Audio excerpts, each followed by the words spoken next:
College football fans, welcome back to the Big Ten Quick Talk podcast. If you haven't already, subscribe below. We're doing no notes. We're just doing a instant reaction to the overtime thriller that Michigan won 27-20 versus Alabama. Let's get straight into it. So as I said, this is my live reaction. It's 10:45 at this time that I'm recording Eastern Time. So approximately 2 hours since the game ended. Little time to mellow on it, just think about it. And these are my thoughts. First of all, you could go anywhere. I mean, this game was just a great game in general. You had the offense there. Milroe and McClellan were dynamic in the second half. Milroe, we'll get to him in a bit. But, great offense. I take it back. It was very good offense. Elite defense on both sides. These defenses played out of their minds, both of them. And then, obviously, you have the special teams miscues that made it very interesting. Excuse me. But we're going to start with the defense for Michigan. This defense locked up Jalen Milroe like no defense had before. Texas got close, but what we saw in the Texas game was a Jalen Milroe that was not completely ready. This Jalen Milroe was ready. He's dynamic. He was the best Jalen Milroe we've seen this game. And Michigan shut him down. And in part because they were just better than the Bama offensive line. Yes, the Bama offensive line did play pretty bad, and that's a popular excuse that Bama fans like to give out from what I've seen. But really, I mean, yes, they did play bad, but they didn't play awful. It's just Michigan just played better. They sent more blitzes. They sent more guys on blitzes than Bama could handle, and Bama didn't adjust to that.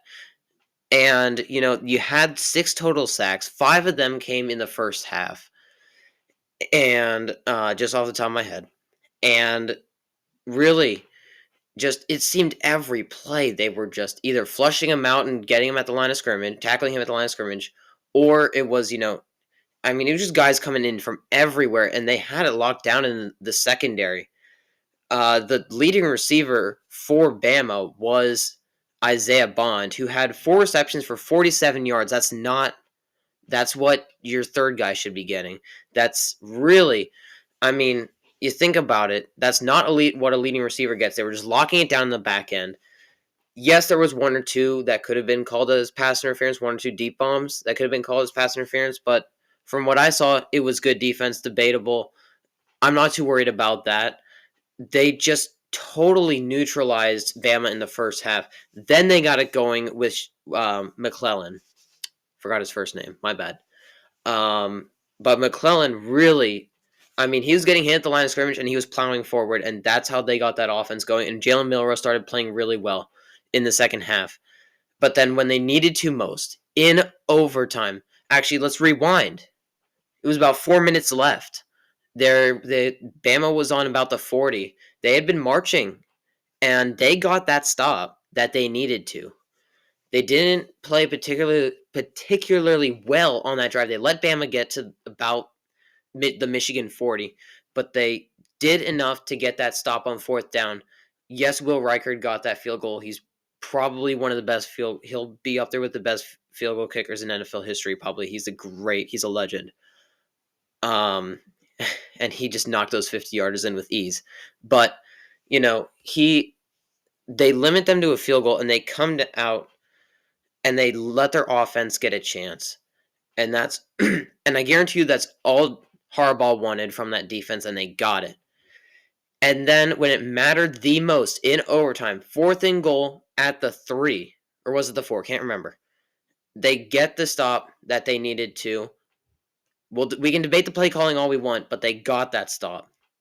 Milroe has run that play before for tons of yards. It's just, it wasn't the right play call at the time. They should have sprinted him out to the strong side. But that's beside the point. They got that stop. They were amazing. Junior Colson, 10 tackles. Michael Barrett, 9 tackles and a sack. They were just all over the field today. Great job on them. And then J.J. McCarthy, man, 92 QBR, 3 touchdowns. He played great today. At times, he played not great, we could say. that's a little bit of a what do you call it? Whatever. I can't find the word I'm trying to say to it for it. But yeah, he at times he wasn't the greatest, but when it mattered most in that final drive, he just made it happen. And man, did Roman Wilson help him. And Roman Wilson went for 4 receptions, should have had more, should have thrown him the ball a lot more for 73 yards and a touchdown. He is what basically saved this game. It was an overthrown ball by McCarthy, and he reached out with his fingertips and caught it. And I think it was on the final drive and of the in regulation for them. And he is what kept their hopes alive on a 3rd and 8, I think. So that is Michigan.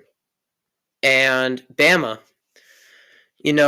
they just couldn't compete with the Michigan front seven. You had McLaughlin the center, or I think that's his name. The center had some low snaps. Milroe was just, like I said in my intro video, go back and watch it. I said it. Beauty of YouTube. It's a time capsule. You can go back and watch. I said this game will ride or die with Milroe. And Milroe did not play a good game. I think that's fair to say. He was terrible in the first half. And then he got it back to a reasonable place where they could come out and get it in the second half.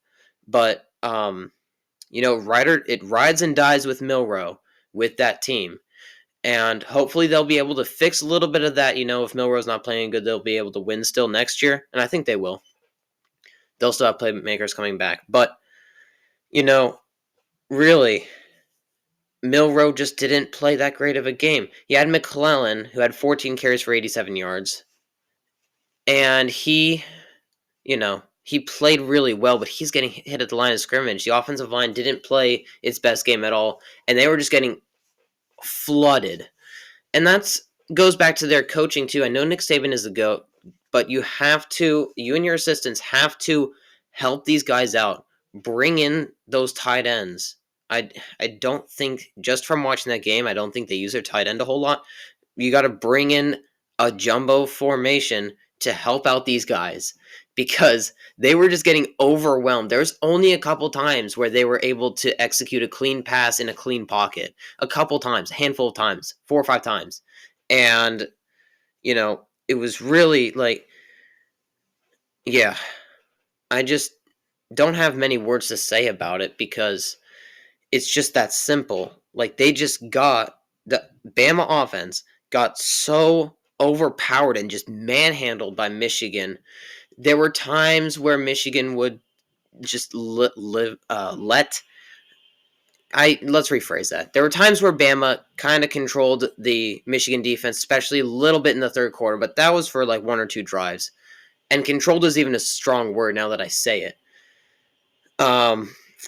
But yeah, and on defense, I think that they played an excellent game. They didn't play an elite game, they played an excellent game. And, I think that they're going to be losing some guys, but they're still going to be a really good unit next year. And, you have Michigan now making it to the playoff. We're going to see where it goes. Thanks for watching, and subscribe to the channel. Like the video if you liked it. Comment your thoughts down below. I know I messed up a little bit. I probably repeated myself. I don't really care. This is a live reaction. And I'll see you guys in the next one.